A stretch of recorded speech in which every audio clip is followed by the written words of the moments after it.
السلام علیکم ورحمۃ اللہ۔ آج ہم بات کریں گے کہ روزہ رکھنے سے یا اسلام میں جو کچھ بھی حکم دیے گئے ہیں نماز کے، زکوٰۃ کے، تو اس کے کیا فائدے ہیں۔ کیا صرف اس سے مذہبی فائدہ ہے یا مذہبی فائدے کے علاوہ بھی ہمیں دنیاوی بھی کوئی فائدہ حاصل ہو سکتا ہے۔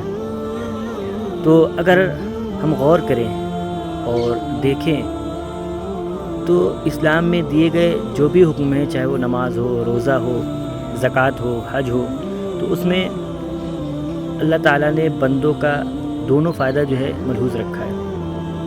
اس سے بندوں کو دونوں طرح کا فائدہ حاصل ہوتا ہے، مذہبی یعنی ریلیجس بینیفٹ بھی اس کو ملتے ہیں، اور دنیاوی اور آپ کہہ سکتے ہیں فزیکل یا سوشل، یہ دونوں بھی فائدے اس کو بندے کو حاصل ہوتے ہیں۔ اب یہ کیسے ہوتے ہیں؟ مثال کے طور پہ نماز کا حکم اللہ تعالیٰ نے بندوں کو دیا ہے۔ مسلمانوں کو 5 وقت کی نماز پڑھنا فرض ہے، اور نماز اسلام میں بہت ہی اہم ہے، اور نماز جو ہے کفر اور ایمان کے درمیان فرق بھی کرتی ہے، اتنی اہم ہے۔ تو کیا صرف نماز سے ہم کو مذہبی اور ریلیجس بینیفٹ ملتا ہے، یا ہم کو کوئی دنیاوی یا جسمانی یا فزیکل فائدہ بھی ملتا ہے؟ تو ڈاکٹروں نے اور ریسرچرز نے اس پر تحقیق کی، تو ان کو یہ بات سمجھ میں آئی کہ نماز سے صرف ریلیجس یا مذہبی فائدہ نہیں، بلکہ انسان کا فزیکل بھی فائدہ ہے۔ ڈاکٹروں کا کہنا ہے کہ انسان کو دن بھر میں کچھ دیر کے لیے زمین کی طرف ڈاؤن ہونا ضروری ہے، اور وہ کیوں؟ اس لیے کہ انسان کے جسم میں جو بلڈ سرکولیشن ہے، جو جسم میں خون دوڑ رہا ہے، وہ جو ہے جب انسان چلتا پھرتا ہے، بیٹھا رہتا ہے، یعنی جب انسان کا سر جو ہے اوپر رہتا ہے، تو اس کی طرف جو بلڈ سرکولیشن کا سسٹم ہے وہ دیر میں یعنی سلو جو ہے کام کرتا ہے اور صحیح سے پہنچ نہیں پاتا۔ لیکن جب انسان زمین کی طرف ڈاؤن ہوتا ہے تو بلڈ جو ہے دماغ میں اور سر میں پہنچتا ہے، جس سے جو ہے بہت سی بیماریاں دور ہوتی ہیں، اور بہت ضروری ہے وہ انسان کے لیے۔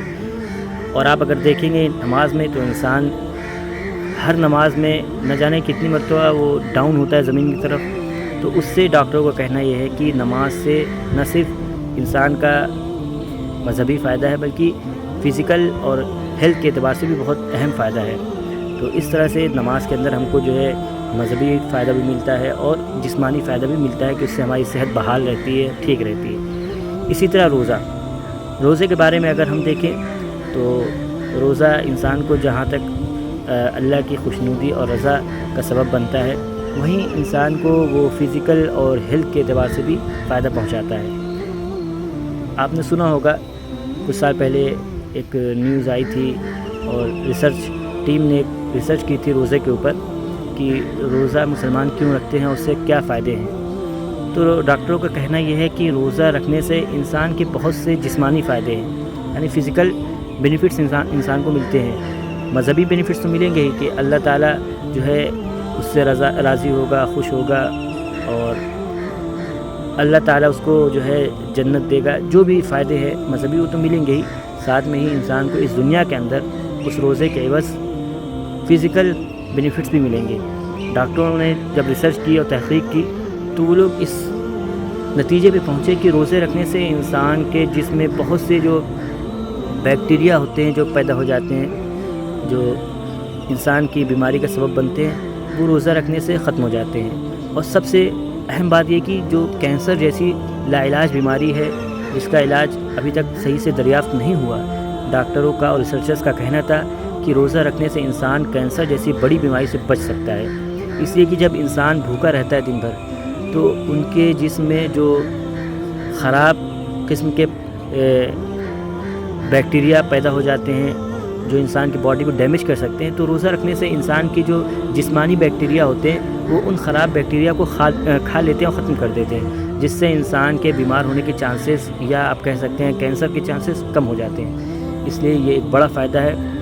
تو ہر انسان کو چاہیے کہ وہ اسلام کے دیے گئے احکام پر مکمل طور پہ عمل کرے، خواہ وہ نماز ہو، روزہ ہو یا زکوٰۃ ہو۔ زکوٰۃ کے بارے میں اگر آپ غور کریں گے تو زکوٰۃ جہاں ایک مذہبی فریضہ ہے کہ انسان یا مسلمان اس کو ادا کرتا ہے، اس سے اس کے مال اور جو جائیداد ہے اس میں پیورٹی آتی ہے، تو وہیں دوسرا فائدہ یہ ہے کہ وہاں پہ سوشلی طور پہ مسلمان کیا ہو جاتے ہیں، مضبوط ہو جاتے ہیں، جو غریب ہوتے ہیں وہ بھی تھوڑا امیر ہو جاتے ہیں۔ تو یہ زکوٰۃ کا ایک آپ کہہ سکتے ہیں سوشل بینیفٹس ملتا ہے مسلمانوں کو، کہ مسلمانوں کے جو غریب طبقات ہیں وہ بھی خوشحال ہو جاتے ہیں، ان کو بھی جو ہے 2 وقت کی روٹی میسر ہو جاتی ہے، اچھے کپڑے میسر ہو جاتے ہیں، اور آپس میں کیا ہے اچھے تعلقات پیدا ہو جاتے ہیں۔ تو اس لیے ہم لوگوں کو توجہ دینی چاہیے اور ان سب چیزوں پہ عمل کرنا چاہیے، خواہ نماز ہو، روزہ ہو، زکوٰۃ ہو، ہر چیز کو جو ہے پابندی سے جو ہے مکمل کرنا چاہیے، پورا کرنا چاہیے۔ آپ کے اوپر نماز فرض ہے تو نماز پڑھیں اور اس میں اللہ کی خوشنودی کو ملحوظ رکھیں۔ روزہ فرض ہے تو روزہ رکھیں، اس کو نہ چھوڑیں۔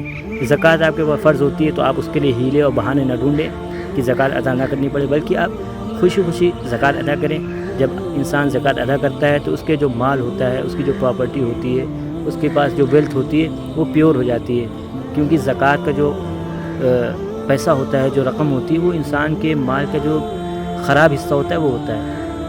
جب وہ چیز نکل جاتی ہے، جس طرح جسم میں سے خراب پارٹیکلس نکل جاتے ہیں، خراب بیکٹیریا نکل جاتے ہیں، تو جسم انسان کا درست ہو جاتا ہے، بیماریوں سے محفوظ ہو جاتا ہے۔ اسی طرح مال میں سے جب زکوٰۃ نکل جاتی ہے، وہ خراب مال نکل جاتا ہے، تو پھر اس کا وہ مال محفوظ ہو جاتا ہے۔ تو زکوٰۃ ادا کرنے پر بھی توجہ دینی چاہیے اور کوئی بھی ہیلے بہانے نہیں ڈھونڈنا چاہیے۔ اللہ تعالی ہم سب کو عمل کرنے کی توفیق عطا فرمائے۔